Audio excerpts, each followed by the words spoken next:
Shalimar Jewelry inaugural offer. Flat 9% VA on gold ornaments, 12,500 off on purchase of 1 kg silver.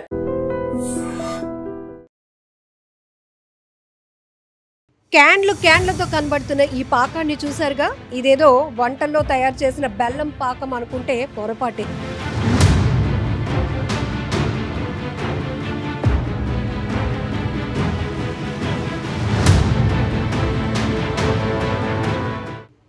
క్యాన్లతో కనబడుతున్న ఈ పాకాన్ని చూసారుగా, ఇదేదో వంటల్లో తయారు చేసిన బెల్లం పాకం అనుకుంటే పొరపాటే. నెయ్యి, మామూలు నెయ్యి కాదు, మనం అనుకుంటున్న క్వాలిటీ నెయ్యి అంతకంటే కాదు. సో మార్కెట్లో అమ్ముతున్నటువంటి నెయ్యి కన్నా చాలా చీప్గా ఇస్తూ కల్తీ దందా చేస్తున్న ముగ్గురు బళ్ళారి నుంచి వచ్చి విశాఖ పూర్ణ మార్కెట్లోని విశ్రాంత్ లాడ్జ్లో రూమ్ నెంబర్ 109లో వెలగబెడుతున్న ఈ కల్తీ వ్యవహారాన్ని టాస్క్ ఫోర్స్ పసిగట్టింది. ఫుడ్ సేఫ్టీ అధికారులకు కూడా వాళ్ళు ఇన్ఫర్మేషన్ ఇవ్వడంతో ఫుడ్ సేఫ్టీ ఆఫీసర్స్ ఇక్కడికి చేరుకొని బళ్ళారి నుంచి వచ్చిన ఈ ముగ్గురు చేస్తున్న వ్యవహారం చూస్తే ఇదిగో ఇదే కల్తీ నెయ్యి. ఈ నెయ్యినే అమృతంలా మనం తీసుకుంటున్నాం. ఎలా, ఎందుకు, ఎక్కడ అమ్ముతున్నారు వీళ్ళు అంటే ఫుడ్ సేఫ్టీ ఆఫీసర్ అప్పారావు గారు మనతో పాటు ఉన్నారు. ఇది మిల్క్ క్రీమ్ అంట. దీంతో పాటు ఇక్కడ వనస్పతి అంటే డాల్డా ఈ క్రీమ్ మిక్స్ చేసి వీళ్ళు ఈ కల్తీ నెయ్యి తయారు చేస్తూ క్యాన్లతో ఎక్కడికి పంపుతున్నారు, ఎవరిని బోల్తా కొట్టిస్తున్నారు అనే మాటల్లో అప్పారావు గారిని అడిగి తెలుసుకుందాం. సార్, ఎట్లా ఇన్ఫర్మేషన్ వచ్చింది? జనరల్గా ఈ మాత్రం నెయ్యి ఇంట్లో కాస్తేనే గుప్పుమని వాసన తగులుతుంది, కానీ 1 2 3 4 5 6 క్యాన్లతో 120 కేజీల కల్తీ నెయ్యిని ఇక్కడ పట్టుకోవడం జరిగింది. ఎలా సార్ వీళ్ళు రెగ్యులర్గా ఏంటంటే ఇక్కడ ఈ రూమ్లో తయారు చేసి బయటికి వెళ్ళేటప్పుడు ఏంటంటే వీళ్ళని కొద్దిగా పోలీస్ డిపార్ట్మెంట్ ద్వారా ట్రేస్ అవుట్ చేయడం జరిగింది. టాస్క్ ఫోర్స్ వాళ్ళు వీళ్ళు పూర్తి స్థాయిలో ఎక్కడికి వెళ్తున్నారు ఏంటని కూడా ఇన్వెస్టిగేషన్ చేయడం జరిగింది. తర్వాత నాకు ఇన్ఫర్మేషన్ ఇచ్చారు వాళ్ళు, సార్ ఇలాగ వెళ్తున్నారు ఏంటి. సరే అయితే మేము ఈవినింగ్ 7 o'clock వచ్చాం. వచ్చేటప్పటికి వీళ్ళు ఏంటంటే ఇక్కడ నెయ్యి ఇక చిన్న గ్యాస్ స్టవ్ వద్ద పెట్టేసి వీళ్ళు ఏంటంటే ముందు వనస్పతి, తర్వాత రుచిగోడు పామ్ ఆయిల్ కలిపి మిక్స్ చేసి ఒక క్యాన్లో దీన్ని మరిగిస్తున్నారు. మరిగించిన తర్వాత దాంట్లోనూ మిల్క్ క్రీమ్ అయితే తెచ్చాడు బళ్ళారి నుంచి వాళ్ళు తీసుకొచ్చి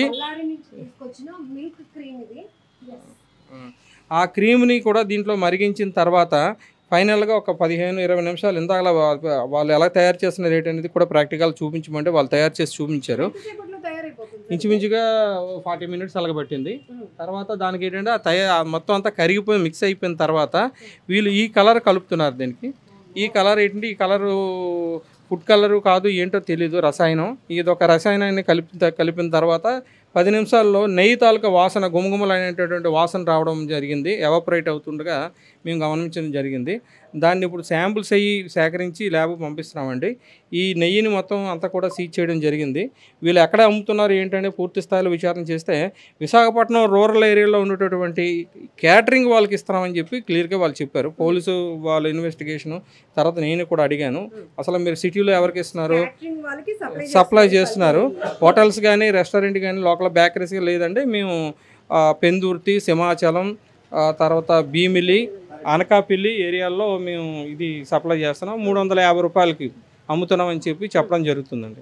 సార్, వీళ్ళు ఈ దందా ఎప్పటి నుంచి చేస్తున్నారు? ఒక్క ట్రిప్లోనే 120 కేజీల నెయ్యి కల్తీది తయారు చేశారంటే ఇక్కడ మనం చూడొచ్చు డాల్డా ప్యాకెట్స్ అండ్ వాళ్ళు తీసుకొస్తున్నటువంటి పామ్ ఆయిల్ని మిక్స్ చేస్తూ ఈ క్రీమ్ ఏదైతే మిల్క్ వైట్లో కనపడుతున్న క్రీమ్ని వీళ్ళు బళ్ళారి నుంచి తీసుకొచ్చినటువంటి క్రీమ్, ఈ 3 మెటీరియల్స్ మిక్స్ చేసి కల్తీ నెయ్యి తయారు చేస్తూ కేవలం వాళ్ళు రూరల్ ఏరియాస్ని టార్గెట్ చేసి అక్కడ ఉన్నటువంటి క్యాటరింగ్ వాళ్ళు ఏదైతే ఇప్పుడు మీకు అర్థమవుతుందా, కొన్ని క్యాటరింగ్స్ మనం కొటేషన్స్ అడుగుతున్నప్పుడు చాలా చీప్గా ఇస్తారు.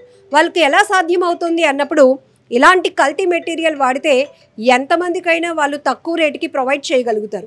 సో మనం రూపాయి మన కష్టాజితాన్ని పెడుతున్నా కూడా మార్కెట్లో నాణ్యమైన వస్తువుని కొనుక్కొని తినలేనటువంటి పరిస్థితి. నెయ్యి అనేటప్పటికీ చిన్నపిల్లలకి చాలా ఇష్టం. చిన్నవాళ్ళు, పెద్దవాళ్ళు అందరూ హెల్త్ కాన్షియస్ ఉన్నవాళ్ళు నెయ్యిని ఎక్కువగా తీసుకుంటూ ఉంటారు. మరి ఇలాంటి ఇంపార్టెంట్ ఉన్నటువంటి వస్తువుల్ని వీళ్ళు ఇంతలా కల్తీ చేస్తున్నారంటే వీళ్ళు ఏమనాలో కూడా అర్థం కావటం లేదు. సరే, ఇప్పుడు వీళ్ళపైన కేసులు ఫైల్ అయ్యాయి. ఆ కేసు రిజిస్టర్ చేసామండి. వీళ్ళు పోలీసులు కూడా హ్యాండ్ ఓవర్ చేసిన జరిగింది వాళ్ళే. మేమైతే ఎఫ్ఎస్ఎస్ దీని ప్రకారం శాంపుల్ కేసు కూడా రిజిస్టర్ చేసాం మేడం. వీళ్ళు లాస్ట్ 3 months నుంచి వస్తున్నారట. ఎవ్రీ 15 daysకి వస్తారు, మెటీరియల్ తెచ్చుకుంటారు, రా మెటీరియల్. రా మెటీరియల్ తెచ్చుకొని పూర్తి స్థాయిలో తయారు కొద్దిగా రోజుకి 50 లీటర్లు 50 కేజీలు 100 కేజీలు తయారు చేయడం, ఇది అమ్మేయడం, మళ్ళీ నైట్ తయారు చేసుకోవడం, మార్నింగ్ అమ్మడం ఇలా జరుగుతుంది. వీళ్ళు ఇదే 15 రోజుల తర్వాత వీళ్ళు వెళ్ళిపోయి మళ్ళీ ముడి సరుకు తెచ్చుకోవడం, మళ్ళీ ఇదే లాడ్జీలో దిగడం, ఈ రూమ్స్ అవి కూడా వాళ్ళకి రిజర్వ్ చేసి ఉంచుతున్నారు ఇక్కడ, ఉంచేసి మళ్ళీ ఇదే దందా ఇలా జరుగుతుందండి. ఇంతకీ ఆ క్రీమ్ ఏంటి సార్ అంత థిక్గా ఉంది? అది మిల్క్ క్రీమ్ అని చెప్పేసి కర్ణాటక డైరీ తాలూకా బిల్లు ఉంది వాళ్ళది, జిఎస్టీ బిల్లు ఉంది. రెండోది అంటే పోలీసు వారు కూడా ట్రేస్ అవుట్ చేశారు. ఆ నెంబర్ ఎక్కడ ఉంది ఏంటంటే ఆ నెంబర్ కూడా బళ్ళారిదే, కానీ విశాఖపట్నం అడ్రస్ తోటి ఆ డైరీ అయితే మటుకు డైరీ నుంచి కర్ణాటక డైరీ నుంచి విశాఖపట్నంలో ఒక ప్రకాష్ అనే పేరు మీద విశాఖపట్నంలో అడ్రస్కి ఇచ్చేస్తున్నారు వాళ్ళు. వీళ్ళు వెళ్ళి తెచ్చుకోవడం, బై బస్సులో వస్తుంది ట్రాన్స్పోర్ట్ తెచ్చి మెటీరియల్ నుంచి ఈ విధంగా తయారు చేస్తున్నారు. సార్ ఆ క్రీమ్ ని దేనికి యూజ్ చేస్తారు సార్? ఎంత థిక్గా ఉంది అసలు అంటుకుపోతుంది. మిల్క్ క్రీమ్ ఇది. దీంట్లో జనరల్ గా ఎలాంటి ఫుడ్ తయారీలో వీటిని ఉపయోగిస్తారు? ఈ కేక్స్ వాటికి ఎక్కువ వాడతారమ్మ. వీటిని నెయ్యికి ఇది పనికిరాదు. ఇది ఏంటంటే క్రీమ్స్ మన దీనికి బేకరీలు యూజ్ చేస్తారు. బట్ అది ఏంటంటే వీళ్ళందరూ ఎసెన్స్ తర్వాత వనస్పతి ఇవన్నీ మిక్స్ చేసేసి నెయ్యికి అంతా తయారు చేసి అమ్ముతున్నారు. ప్రస్తుతం మనం విశాఖలో ఎప్పటికప్పుడు మెరుపు దాడులు చేస్తున్నటువంటి టాస్క్ ఫోర్స్ కావచ్చు, ఫుడ్ సేఫ్టీ ఆఫీసర్స్, సో హోటల్స్లో కూడా ఏదైతే నాన్ వెజ్ పేరుతో జరుగుతున్న మోసం, సో వండినటువంటి ఆహారాన్ని మళ్ళీ ఫ్రిడ్జ్లో పెట్టి అవే కుక్ చేసి వేడివేడిగా జనాలకు అందిస్తూ డబ్బులు పోగు చేసుకుంటున్నటువంటి పరిస్థితి, డబ్బులు అడ్డంగా సంపాదిస్తున్నటువంటి పరిస్థితి. ఇప్పుడు బళ్ళారి నుంచి వచ్చినటువంటి ఈ ముగ్గురు కూడా ఇక్కడ కల్తీ నెయ్యి తయారు చేస్తున్నారంటే, ఈ నెయ్యిని చూస్తేనే మనం ఇంత నెయ్యి కొనాలి అంటేనే మార్కెట్లో చాలా కాస్ట్ ఉంటుంది. అలాంటిది వీళ్ళు బయటేమో 700-800 ఉన్నది కేవలం 300కి వీళ్ళు క్యాటరింగ్ వాళ్ళకి సప్లై చేస్తూ సొమ్ము చేసుకోవడమే కాదు, ప్రజల ఆరోగ్యంతో చెలగాటమాడుతున్నారు. జనరల్గా క్రీము మీరు దేనికి వాడతారండి? ఆ క్రీమ్ ఎందుకు కొన్నారు మీరు? అది అక్కడ బెంగళూరు నుంచి వస్తుంది మేడం. బెంగళూరు నుంచి? బెంగళూరు నుంచి. అంటే దీంతో మీరు ముందు ఎక్స్పెరిమెంట్ చేశారా? ఈ పామ్ ఆయిల్, ఈ వనస్పతి అంటే డాల్డా, ఈ క్రీమ్ కలిపితే నెయ్యి లాగా తయారవుతుందని మీరు ముందు ఎక్స్పెరిమెంట్ చేశారా బళ్ళారిలో? ಇಲ್ಲ మేడం, అదే కరిపెట్టినాము. కరిపెడితే అదే నెయ్యి అయింది. అది ఎన్పూస్ అని ఇచ్చారు మేడం, అది మనకి బెంగళూరు నుంచి. అది కరిపెట్టి నెయ్యి చేసాం మేడం క్యాన్లో. అది తినేదానికి పనికొచ్చిద్దా? అది తినేదానికి మేడం, అది తింటారు. మరి బయట మార్కెట్ లో అమ్మే నెయ్యిని ఏమంటారు, మీరు చేసే నెయ్యిని ఏమంటారు? నెయ్యి మేడం. మీకు ఎవరైనా వెనకతల డైరెక్షన్ ఉన్నారా? మీరు ఓన్ గా మీ ముగ్గురు కలిసి, మీ ముగ్గురు ఏమవుతారు యాక్చువల్ గా? ఏం లేదు మేడం, మామూలు అందరూ ఒక ఊరు వాళ్ళు మేడం. ఒక ఊరు వాళ్ళు బళ్ళారిలో ఉంటారు. బళ్ళారిలో. మరి మీరు ఇంకేం పని చేయరా? ఈ కల్తీ వ్యవహారమేనా నడిపించేది? ఒక వారం ఉంటాం మేడం, పండుగ ముందర ఒక వారం ఉండి వెళ్ళిపోతాం మేడం. ఏం చేస్తూ ఉంటారు? అదే సేన్ పని చేస్తాం మేడం. ఇదే మన పొలం పని మేడం. మేడం. మరి ఇదే ఎందుకండి ఇలా జనాలు ఆరోగ్యం పాడవుతుంది కదా, ఇట్లా మీకు క్యాటరింగ్ వాళ్ళు అప్రోచ్ అవ్వడం వల్ల మీకు ఇంట్రెస్ట్ పెరిగి అవుతుందా, లేకపోతే మీరు ఇలాంటి నెయ్యిని కల్తీగా తయారు చేసి తక్కువ రేటుకి ఇస్తున్నారని చెప్పేసి క్యాటరింగ్ వాళ్ళు అప్రోచ్ అవుతారు? ఎక్కడెక్కడ అమ్ముతున్నారు? ఇక్కడ మామూలు ఊరు బయట అమ్ముతాం మేడం. అమ్మి ఇది దీపారాజన్ అని వాడతారు మేడం. దీపారాజన్. సో ఇది వీళ్ళు చెప్తుంది ఏంటంటే, కొన్ని ప్రాంతాల్లో క్యాటరింగ్ ఎవరైతే ఉంటారో క్యాటరింగ్ సప్లయర్స్ వాళ్ళకి మేము ఈ కల్తీ నెయ్యి తయారు చేసి ఇస్తూ ఉంటాం, మిగతా అప్పుడు బళ్ళారిలో పొలం పనులు చేసుకుంటాం. బట్ ఒక్కొక్కసారి ఇక్కడ ఉన్నటువంటి ఈ లాడ్జ్ దగ్గరకు వచ్చి మేము ఇలాంటివి తయారు చేస్తూ ఉంటాం అంటున్నారు. ఈ లాడ్జ్ ఎప్పుడు తీసుకున్నారు అంటే ఎప్పటి నుంచి ఇక్కడే చేస్తున్నారు? మొన్న వచ్చాం మేడం, 4 రోజులు అయింది వచ్చి. ఇంతకు ముందు ఊర్లో ఉన్నాం మేడం. మేడం ఊర్లోగా లేదు మేడం, ఇక్కడ వచ్చినప్పుడు చేస్తాం మేడం. మరి ఇక్కడికి వచ్చినప్పుడు మీకు లాడ్జ్ కంటిన్యూగా ఎన్ని డేస్ నుంచి ఇస్తున్నారు? అదే ఇప్పుడు ఒక 2 నెలలు అయింది మేడం, అంతే. 2 నెలల నుంచి చేస్తూనే ఉన్నారు? అదే ఒక వారంలో ఉంటాం మేడం, వారంలోకి వెళ్ళిపోతాం మేడం. అంటే లాడ్జ్ అంటే ఏదో ఊరికి వెళ్లాల్సిన వాళ్ళు లేకపోతే దూర ప్రాంతంలో ఉన్న వాళ్ళు తక్కువ రేటుకు ఉంటాయి కాబట్టి రూమ్స్ లో ఉంటారు. బట్ మీరు ఈ నెయ్యి తయారు చేస్తున్నారని లాడ్జ్ ఓనర్ కి తెలుసా? అది చెప్పినాం మేడం. ఏమని చెప్పారు? అదే నెయ్యి కరిపెడతామంటే ఉండండి అని చెప్పారు.